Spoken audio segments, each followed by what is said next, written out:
So this video is about the morning rush.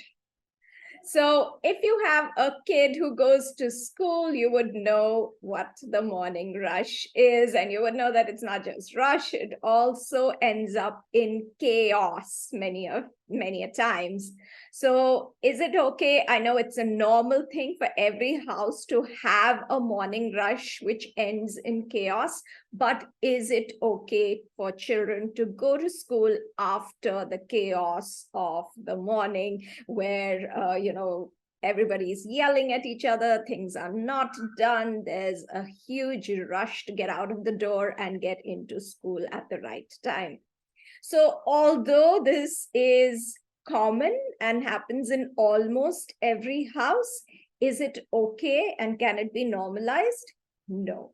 The answer is a definite no. We cannot normalize this. We have to look at this carefully and try to eliminate it from our lives if we want our children to thrive at school. So it's very important to understand that, we're sending children to school to learn. So of course, there's academic learning, which we all, of course, know about.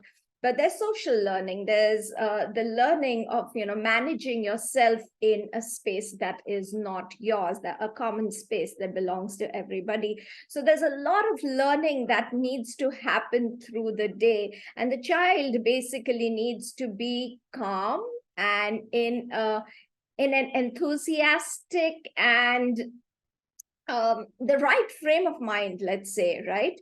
The right emotional frame of mind to really keep their thinking brain working.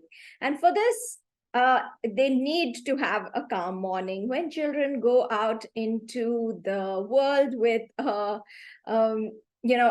chaos at home, it really frightens them. So one of the most important things to understand about yelling and shouting in the morning at the child or at each other in the family is that it makes a child feel like the world is an unsafe place. And when we think that a place is unsafe, or we think that we are in danger, we are unlikely to learn anything because our focus is on the danger. Right? So let me give you an example. So you're sitting right now, listening to me, and there's a sudden thunderclap outside and it starts raining really, really heavily. Will you continue to listen to me with as much focus? No, you will surely go look outside, see what's happening there, because you will feel like you are in danger. So your learning will be stalled because you feel like you are in danger. So when we fight around children, when we shout at them, when we scream at them, when we shout at each other in the morning, children feel like they're in danger, and it puts them into survival mode instead of learning mode. So when they go to school, they cannot learn. The second is about the emotional impact that the shouting has. So naturally, when we shout at the child is expecting love from us. That's all they expect from us. So as parents, that's all we're supposed to do. We're supposed to love our children, and that's what they're expecting from us. But instead of love, when they hear a lot of reproach, oh, you're still not awake, you always get late, you've still not finished your breakfast, because of you we get late for the bus every day. When the child hears this kind of criticism, sometimes also specks of comparison. Look at the other child in the neighboring house, they're always ready, they always catch the bus on time. It puts the child in an emotional frame of mind where the child thinks that my parents don't love me.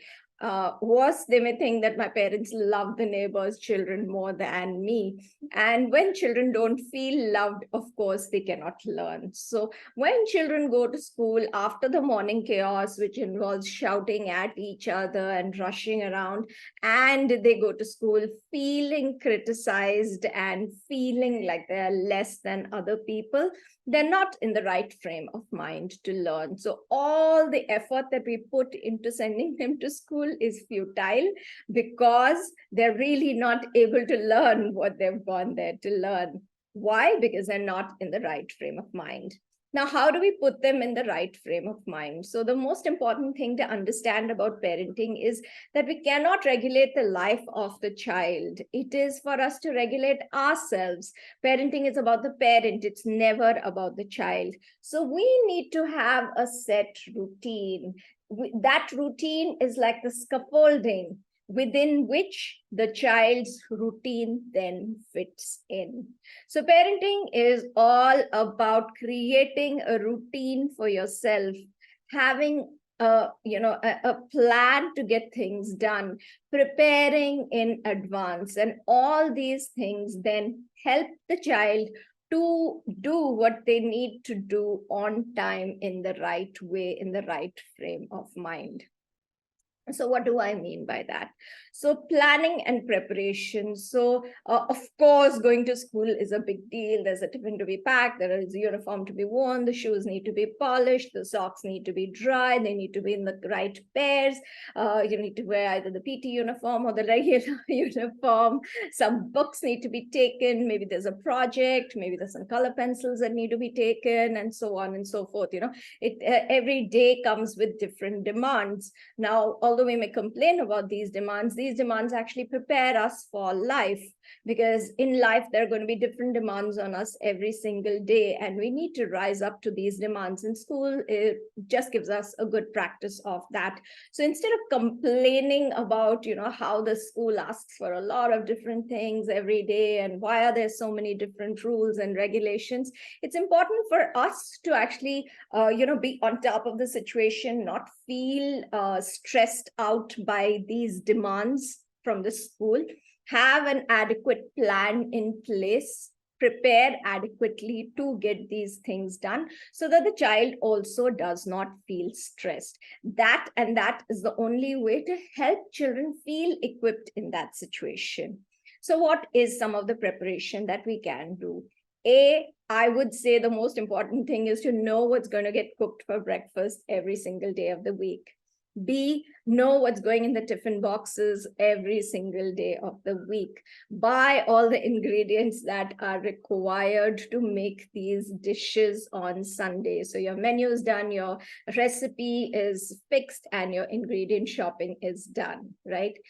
Keep all the uniforms ready on Sunday in pairs, the whole set, including the undergarments, the socks, and the shoes.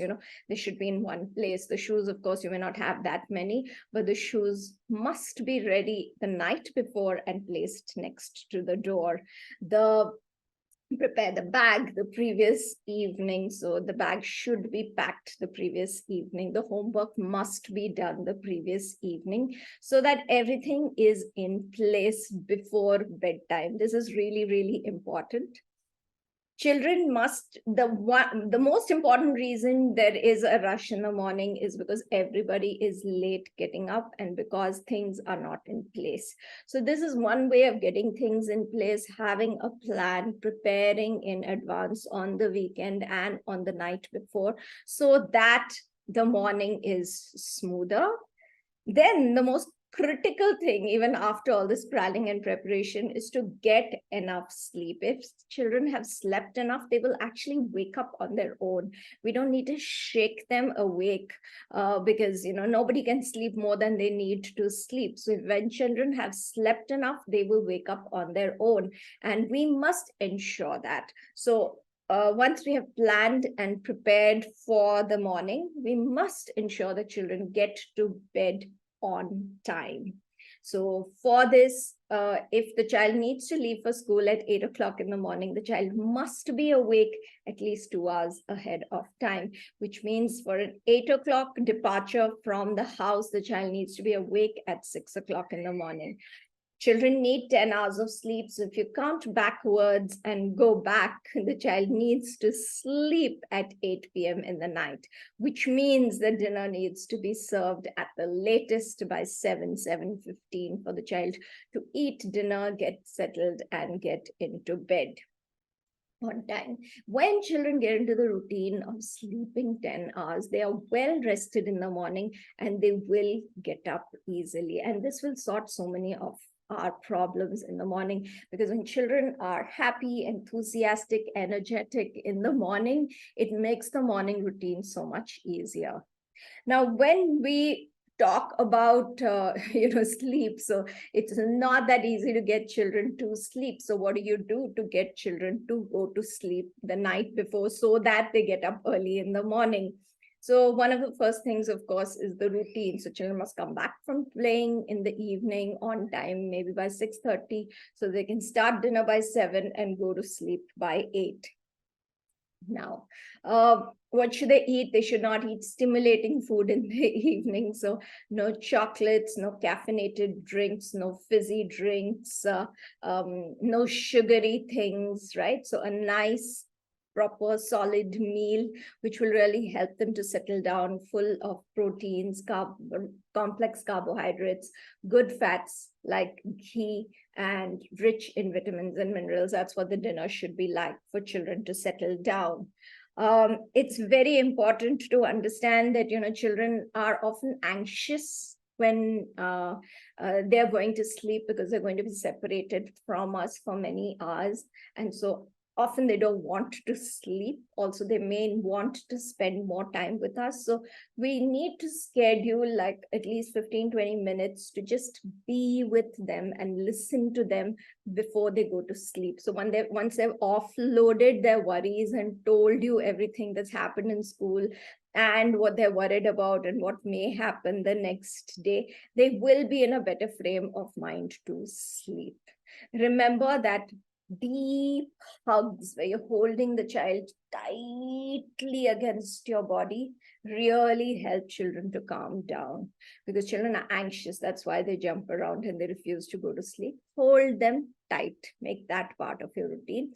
And the next thing is give them a massage. So once you've held them tight, you've listened to them, they're of course they're done with their dinner, then give them a light massage. Give them a massage from the nape of their neck right down to the tailbone.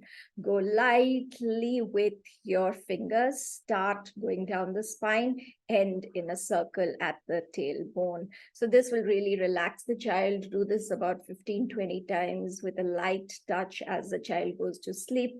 Do this with the lights off so that the child has a chance to settle down and go to sleep. So this is really, really important. Now, when children wake up in the morning, we should be awake before them.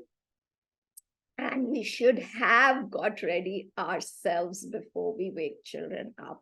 It should not be that, we've overslept, snoozed the alarm several times, got up late, and then we get up and rush into the child's room and start shouting at them for not being awake yet, or creating a chaos ourselves. So it's very important. I know it's really difficult because a lot of us may have worked late into the night. A lot of us may have had a lot to do in the night and did not get enough sleep. But all said and done, we still need to get up earlier than the child. So if we want to wake up the child at 6 o'clock, it is preferable for you to get up by like a 5:30-ish. But even if you can't do that, make it a 5:45. Get up, wash your face, be a little fresh, get some fresh air, drink a glass of water, feel a little fresh before you go and, wake your child up. Then once you've woken your child up, again, wake your child up with a hug. That's most important. Remember, there have been 10 hours of separation. The child is not feeling so good to come back, into consciousness from sleep. It's very nice when you can wake them up with a lot of love. Instead, we always wake them up. A lot of times, we're waking them up with the feeling, oh, I wish there was no school today. So don't do that. Walk in with a lot of gratitude. I'm so glad that, today we have school. So there needs to be gratitude. There needs to be a lot of enthusiasm about what the day is going to bring and how much learning there will be through the day. And also a lot of calm. as in, whatever the challenges are that come along, I will be able to handle them with you. Together we can handle everything, right?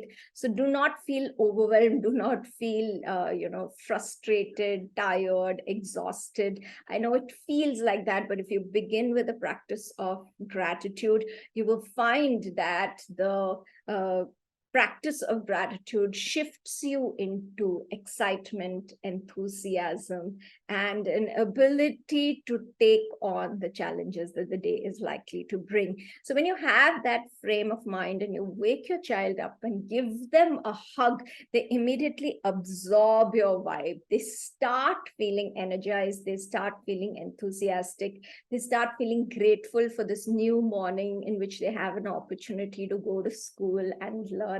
Believe me, a lot of people don't have that opportunity, and they feel capable of handling whatever challenges will come their way because they know that they have your support. So this is the vibe with which you must wake your child up. When your child is a little awake, start telling them something exciting. Hey, I just saw that squirrel. It came to the kitchen window and I gave it a little bit of bread, but it was not really happy. It was waiting for you to come and give it a little more bread because breakfast is not fun without you. So the squirrel was waiting for you to come and give them the bread. So something like that puts the child in a very excited frame of mind. So with that, maybe you can actually go look at the squirrel. It's always nice to get a dose of nature in the morning, walk into the balcony, look at the sky, look at the green of the trees around you. If possible, if there is a water body that you can look at, fantastic. All these things are really calming for the nervous system and they prepare us for challenges. The vastness of nature always prepares us for challenges because it makes us feel that our problems are really, really small. Right? With this done, take your child to the washroom and let them, finish their washroom routine, their bath, etc. And then sit down for breakfast. So breakfast must always have a complex carbohydrate, a protein, and a fat in it. When you do this, you will automatically have good vitamins and minerals in the diet. So sit down and eat with your child. Do not force your child to eat. Eat yourself with a lot of gusto. So when you're eating with a lot of gusto and enthusiasm and enjoying your meal, your child will automatically feel like eating. Do not push it at the child, right? Thereafter, ensure that, so if you have time after that, make sure that there's no TV early in the morning for sure, because this can put everybody in a bad mood. Instead, make sure that, you're having some sort of a conversation about what's happening in the world. So, it could be a good idea to read out a little bit of the headline from the newspaper that's just come in as you finish breakfast or through your breakfast, so that the focus is not on the food or on the child's performance for the day, but instead shifts to the world outside and prepares us for the world outside. So these are great things to do. If you do have time, I would suggest doing an activity like, watering the plants or filling the bird feeder or feeding the fish or the dog if you have fishes or dogs as pets before you go to school, because these things, when you've taken care of someone else, it raises your self-esteem. And when children go to school with a calm mind and a high self-esteem and a prepared body that slept and eaten and finished the toilet routine, they will be in a good frame of mind to learn. So that's my input on what you should do when you have a morning routine to tackle. Start with planning and preparation, go into it with gratitude, enthusiasm, and without a sense of overwhelm. Pass on that vibe.